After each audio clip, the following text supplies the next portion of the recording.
Ak sa v poslednom čase obzeráte po kúpe nehnuteľností, možno ste si všimli, že nožnice medzi novostavbami a staršími nehnuteľnosťami sa čoraz viac otvárajú. Kým tie novšie si držia svoju cenu alebo klesli len málo, pri starších panelákových bytoch pozorujeme celkom rapidný prepad cien. Na druhej strane, pri kúpe novostavby si reálne môžete byť istí, čo ste kúpili, často až o 5 rokov, keď si stavba takzvané sadne. Riešením môže byť byt práve v takej nehnuteľnosti, ako vám dnes ponúkam. Nachádza sa na príjemnom 4. poschodí novšej tehlovej stavby z roku 2008. Je teda už vyzretá, no má už modernejšiu architektúru, technológie a dlhú životnosť pred sebou. Byt je orientovaný do vnútrobloku a tak si na jeho priestrannom balkóne môžete v pokoji vychutnávať rannú kávičku.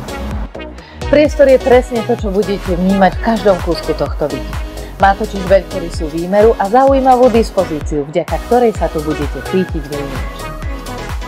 Nadštandardne veľká samostatná kuchyňa ideálneho štvorcového tvaru, veľkorysá obývačka, od ktorej je elegantne oddelený priestor spálne, priestranná chodba a samozrejme veľká kúpeľňa.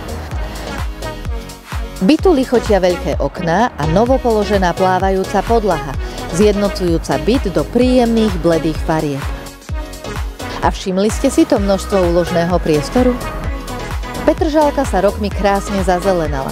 Svojich obyvateľov teší širokými trávnatými koridormi a detskými ihriskami na každom kroku. Je už tradične veľmi dobre občiansky vybavená. V pešej dostupnosti máte školu, škôlku, no užitočné prevádzky sa skrývajú aj priamo na prízemí vašeho domu. Čo určite oceníte je bezproblémové parkovanie, ľahké napojenie na obchvat, dostupnosť autobusov MHD a čoskoro aj pešiu dostupnosť električky.